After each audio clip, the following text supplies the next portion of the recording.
Well, good morning, everyone.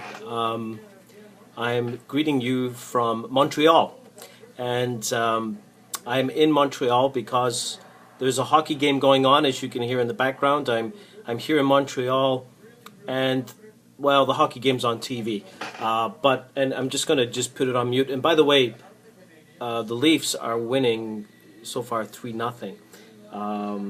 Go Leafs, go! I'm just going to mute this. And I want to take a few minutes to greet you. First of all, I want to say that I'm so sorry I can't be there this morning. As you know, we had a lot of snow, and I was due to arrive back in Halifax yesterday, and all the flights were cancelled. And I'm really upset because I was so looking forward to being there to celebrate the First Communion with the kids and also for the baptisms this morning. I'm actually, as you listen to this, on a flight, and I should be landing in Halifax at 9:30, and I'm hoping to see you at the end of Mass if I can get there on time. I'm dressed in my civvies because I've been on vacation and I didn't pack my uniform. So you take me as you get me today. This is an important weekend for us. We're celebrating First Communions. We're baptizing 4 children, and this is also Hockey Weekend in Canada weekend at St. Benedict Parish. And I hope that some of you have come and worn your favorite hockey sweaters, as long as they've been cleaned, of course. And today we want to celebrate the importance of sports in our lives, and especially the sport of hockey, and of the good that that brings to us. And my job today is to connect these things together, to propose an answer to the question about what does baptism and First Communion and the gospel today, the story of the call of the disciples, have in common and have to do with hockey. How does all this come together? Well, I think there's all kinds of connections, and I want to take just a few minutes to share those connections with you. First of all, we want to celebrate the goodness of sports and the fact that sports are a force of good in our culture. And sports, any sport, is good for many different reasons. I think one of the things is the life lessons we learn when we play sports. We think about our memories of when we won a game, and there's a good way to win and a poor way to win. You know, when you rub it in someone else, to win with humility. Also to lose graciously. There's lots of lessons to be learned in the process of losing as well. These are all very, very good things. Sports are an excellent way for us to develop discipline in our lives, sacrifice, to give it our all, to learn about our strengths and our abilities. But one of the greatest things about sports, and especially the sport of hockey, is the fact that it's a team sport.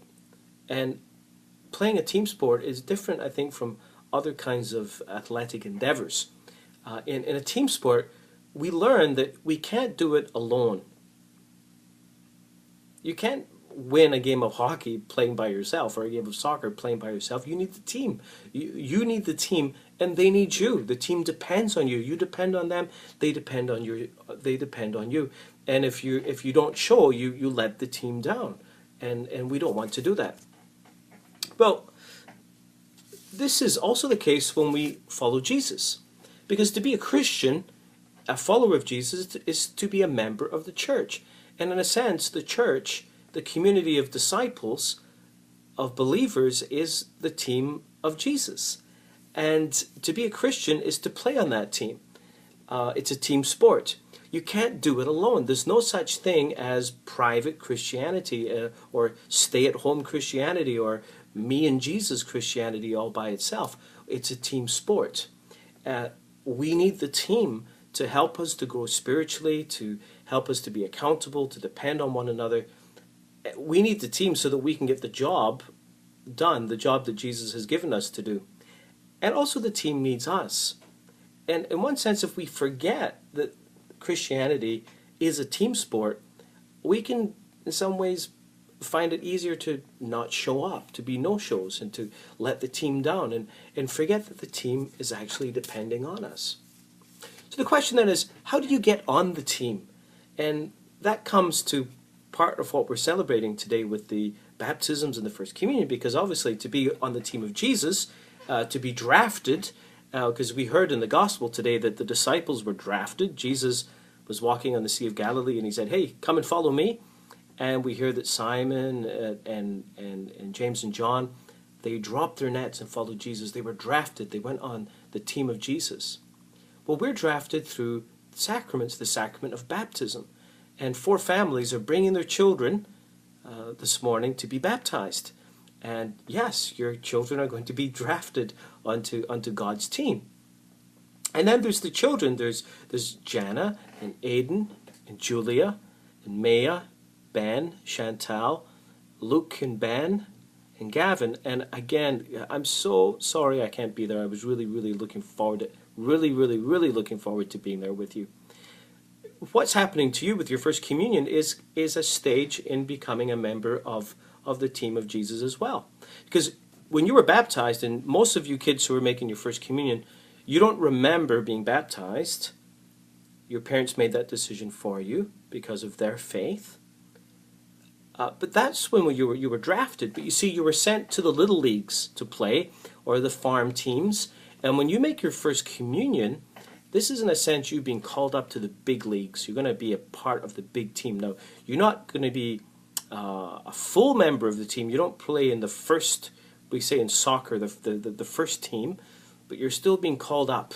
And your completion of membership in the team happens when you're going to be confirmed, when you receive the sacrament of confirmation. But your first communion is a very important step. Now let me ask you a question. You kids who are going to make your first communion, and everyone else, all you big kids can think about this question, especially the parents who are bringing their children to be baptized. You know, it's every Canadian's dream to play hockey well, and perhaps even, perchance, to play in the NHL and play for the Toronto Maple Leafs and go and win the Stanley Cup, score the winning goal on the third period overtime and the 7th game of the Stanley Cup final. It's a great dream. Now, if you were drafted, imagine if you were drafted to play in the NHL. Let me ask you this. Do you think it would make a difference in your life? Do you think it would change your life, perhaps? I think the answer is, of course it would. We all know that it would make a big impact on our life to play for a team, to sign up for a team. You know, in the Gospels today, we heard a story that is in some ways familiar to us. Jesus calling the disciples. And there's a very simple line there that says that they let down their net, they let go of their nets and follow Jesus. They put down their nets and follow Jesus. You see, to follow the call of Jesus is to allow Jesus to really make a difference in our lives, to change our lives. I think the decision to follow Jesus has the potential to change our lives far more than it would if we were drafted in the NHL. Now, I know some of you kids are thinking, he's crazy. But I really believe that. If we really allow Jesus to speak into our lives, and if we really answer him and respond to him the way that he calls us, he will change our lives in a wonderful way, far more exciting than even the NHL. Now, I've got proof that this is the case.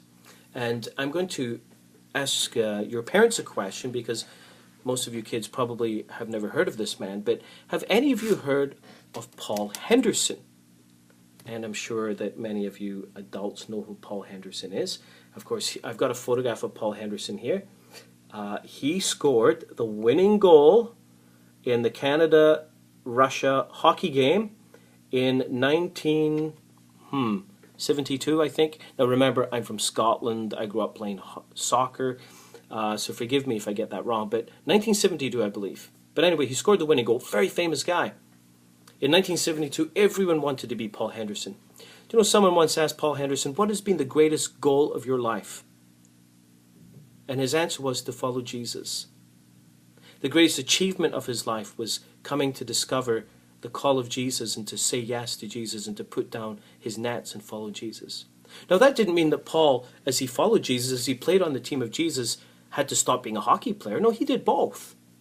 But it asks us an important question. What is the deepest calling in our life? You see, playing hockey, as wonderful as it would be, is in a sense a career. It's a job. But following Jesus, answering his call, playing on his team, goes to the very essence of who we are. And it's a far greater and far more exciting call. Parents bringing your children to be baptized, yes, they're being drafted. And you've got to work with those children and make sure that they get to the big leagues, to the final team, that you bring them through the process, that they too can also hear the call of Jesus and put down their fishing nets and follow him as well. I want to finish with a story because I see by my clock I'm 10 minutes, almost as long as a real homily. And I want to tell you a story that happened in a parish a number of years ago, not St. Benedict, but I had a conversation with a parent whose son, she told me, was not able to come to the confirmation classes. And she said he wasn't able to do that because he was playing, quote, competitive hockey. And I suppose that at the time that she presumed by telling me that I would understand. But I've never forgotten that. No, I didn't say this to the lady, but I remember thinking about it. You know, he's playing competitive Christianity. Hockey or any other sport can't supersede, it can't be more important than that fundamental call to follow Jesus Christ. And so, dear parents, parishioners, let's take that home with us today to reflect on. Children making your first communion, again, I'm so sorry I can't be there, but as this homily now has been over 10 minutes, you might just see me at the end of Mass. Keep me a piece of cake, and I'll see you soon. God bless you all, and enjoy the rest of the celebration. Goodbye.